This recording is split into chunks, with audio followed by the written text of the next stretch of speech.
Hello students, आज हम लोग देखेंगे 4E का क्वेश्चन नंबर 18। दो वर्गों के क्षेत्रफलों का योग 468 मीटर स्क्वायर है। यदि उनके परिमापों का अंतर 24 मीटर हो तो दोनों वर्गों की भुजाएं ज्ञात कीजिए। इसका मतलब दो ठो वर्ग है, ठीक है। दोनों वर्गों का, आपको दो वर्ग है तो दो भुजाएं होंगी, उसका अलग होगा उसका अलग होगा, ठीक है। देखिए, सबसे पहले काम क्या करेंगे हम लोग कि जो पूछता है उसी को मान लेते हैं। क्या पूछा है? दोनों वर्गों की भुजाएं ज्ञात कीजिए। तो लिखेंगे माना पहले वर्ग की भुजा x तथा दूसरे वर्ग की भुजा y मीटर, ठीक है। ये हम मान लेंगे। मानने के बाद हमको क्या करना है, लिखेंगे चूंकि वर्ग का क्षेत्रफल होता है, आप लोग को पता होगा, भुजा स्क्वायर या ए स्क्वायर होता है, साइड इंटू साइड, ठीक है। तथा वर्ग का परिमाप होता है 4 गुणे भुजा, 4 इंटू साइड, ठीक।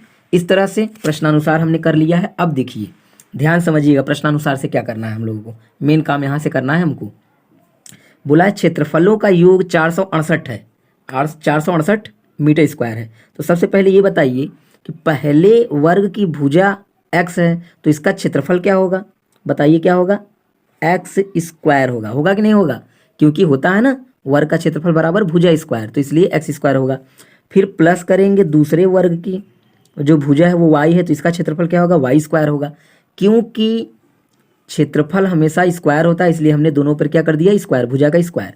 इसके बाद बराबर लिख देंगे क्या? 468 दिया हुआ है, इन दोनों का योग। योग माने क्या होता है? जोड़। दोनों का जोड़ हम लिख देंगे 468। ये हो गया हमारा समीकरण नंबर 1 तैयार, ठीक। इस तरह से हमारा समीकरण नंबर 1 तैयार हो गया। अब हम लोग क्या करेंगे, इसके आगे दूसरा वाला पढ़ेंगे। कंडीशन क्या बोल रहा है? दूसरा कंडीशन ये है, यदि उनके परिमापों का अंतर 24 मीटर हो, यानी परिमापों का अंतर। अब हम क्या करेंगे? परिमाप निकालेंगे। तो परिमापों का अंतर क्या होता है? लिखेंगे तथा परिमाप होता क्या है? सबसे पहले 4 इंटू भुजा होता है, तो पहले का परिमाप क्या हो जाएगा? 4 इंटू भुजा माने 4x, अंतर माने -4y, ये हो जाएगा, ठीक है। अब क्या होगा?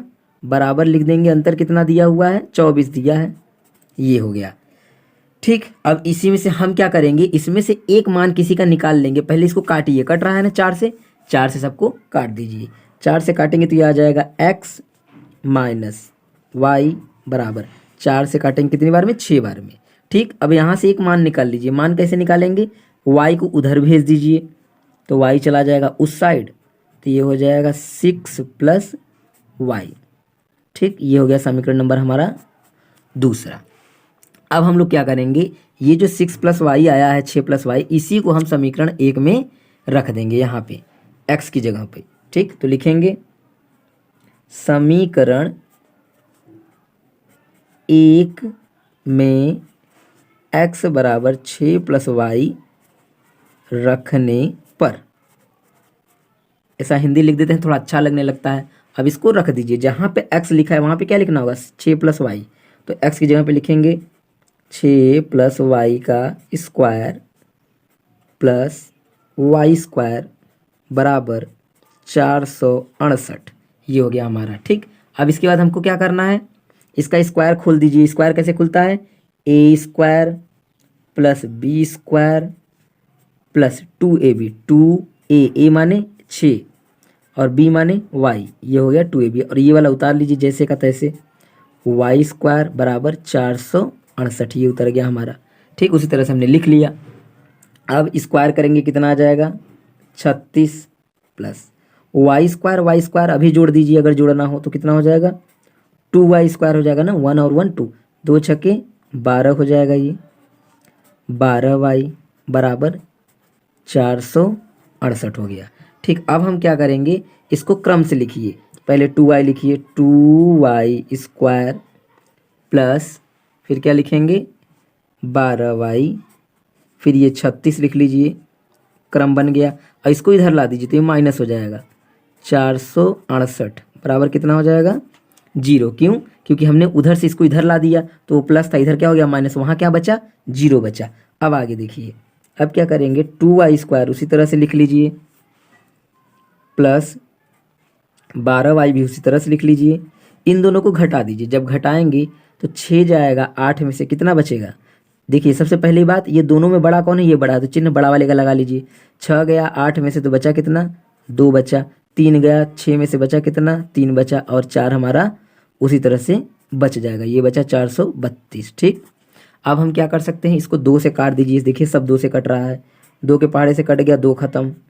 2 के पहाड़े से 12 कितनी बार में कटेगा, 6 बार में खत्म। और इसको काटेंगे, 2 दूनी 4, 2 एक कम 2, एक इसको दे दीजिए, 12 2 छक्के 12। ये हो गया आपका 216। यानी कि गुणा करने पे आना चाहिए 216 और घटाने पे आना चाहिए 6, ऐसा आपको गुणनखंड करना होगा। ठीक है, तो इसका गुणनखंड करने का नियम आप पढ़ चुके हैं, उसमें देख लीजिएगा। अगर आपने नहीं पढ़ा तो वीडियो देख लीजिएगा। ठीक है, तो हमको गुणा करने पे कितना लाना है, 216, तो इसी का कर लीजिए गुणनखंड। और जोड़ने घटाने पे कितना लाना है, 6, तो इसी का गुणनखंड कर लेंगे, 2 एक कम 2, और इसको 0 बढ़ा लीजिए, 2 अट्ठे 16, 2 पंजे 10, 2 चौके 8, 2 से काटेंगे, 2 दूनी 4, 2 सत्ते 14, फिर ये 3 से कटेगा 9 बार में, फिर 3 से काटेंगे 3 बार में, फिर 3 से काटेंगे 1 बार में। ये हो गया हमारा गुणनखंड। अब इसी को सेट करते हैं, कैसे सेट करेंगे ताकि 216 आ जाए, 16 तो 216 तो आ ही जाएगा, बस आप घटाने पे 6 लाइए किसी तरह से। देखिए अगर मैं करूँ 3 त्रिक का 9 और 9 दूनी 1 18 ले लीजिए, कितना ले लें, 18। ठीक, और 3 दूनी 6 दूनी 12, तो क्या घटाने पे 6 आ रहा है, बिल्कुल आ रहा है। तो बस यही ले लीजिए, 18 माइनस 12, इसको इसी में हम लोग तोड़ देंगे, 18 माइनस 12 में। चलिए अगले पेज पे हम लोग देखते हैं।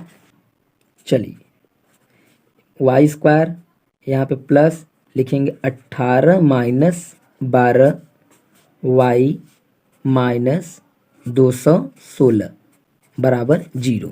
ठीक, ये हमने उसको तोड़ दिया। ठीक, जैसा हमने गुणनखंड बनाया वैसा तोड़ दिया हमने। अब क्या करेंगे, अब इसको खोल दीजिए कोष्ठक को, तो y का गुणा होगा 18 में तो कितना आ जाएगा, 18y।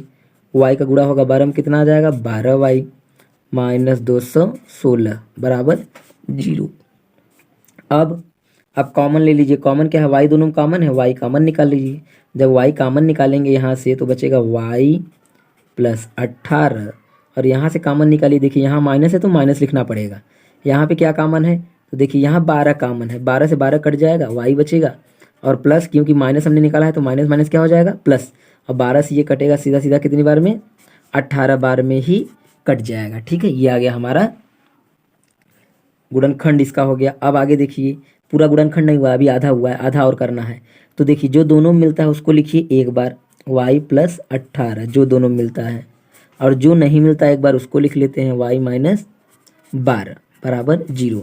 अगर आपको गुणनखंड नहीं आता तो ज़रूर सीख लीजिए, बहुत इंपॉर्टेंट है गुणनखंड।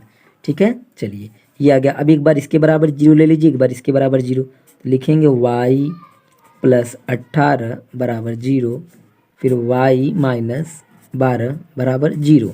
अब 18 को उस साइड भेज दीजिए, तो 18 उधर जाएगा तो माइनस 18 हो जाएगा, और 12 उधर जाएगा तो प्लस 12 हो जाएगा, और ये क्या हो जाएगा, अमान्य। अमान्य क्यों होगा, मतलब ये नहीं माना जाएगा, क्योंकि कभी भी कोई भुजा या लंबाई कभी माइनस में नहीं आता। ठीक है, वो हमेशा प्लस में आता है। तो 12 हम लेके चलेंगे, y का मान 12 ले लेंगे। अब लिखेंगे समीकरण।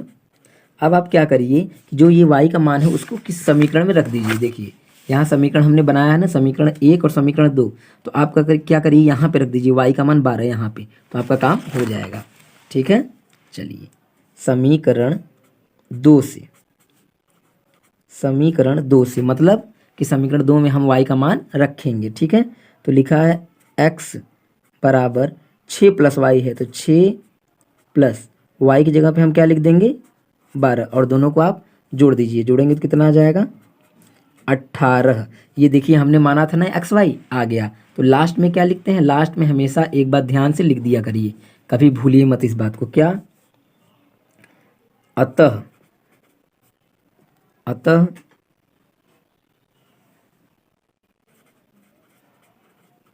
पहले वर्ग की भुजा x बराबर कितना आ गया, 18 मीटर। ठीक, तथा दूसरे वर्ग की भुजा y बराबर 12 मीटर। ये आ गया हमारा आंसर। अगर वीडियो समझ में आया है तो वीडियो को लाइक ज़रूर करें। अगर चैनल पे नए हैं तो उसको सब्सक्राइब कर लें, ताकि मैं आपको यूपी बोर्ड में आने वाले सभी प्रश्नों को बता सकूं।